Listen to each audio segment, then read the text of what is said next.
چارپائی سے کون واقف نہیں؟ ہم روز چارپائی کو دیکھتے اور مختلف طریقے سے اس کا استعمال کرتے ہیں۔ ایک صاحب چارپائی کے حوالے سے اظہار خیال کرتے ہوئے فرما رہے تھے کہ چارپائی ہماری پہچان، آن بان اور شان ہے۔ بہشت میں وصال حور ہو یا نہ ہو، چارپائی ہونی چاہیے۔ گرچہ چارپائی کے پاس قلب متحرک نہیں، لیکن محبوب کی سی ادائیں، بیوی کے نخرے اور ماں جیسی ممتا ضرور ہے۔ آپ اس کی باہوں میں سر رکھ کر سو سکتے ہیں، اس کے الجھے بادھوں اور اٹھلاتی اداونوں کو چھیڑ سکتے ہیں۔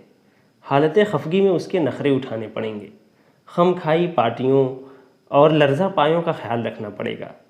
جب آپ تھکے مادے ہوں گے تو ایک ماں کی طرح وہ آپ کو اپنی گود میں سلا کر چرچوں کی لوریاں بھی سنا دے گی۔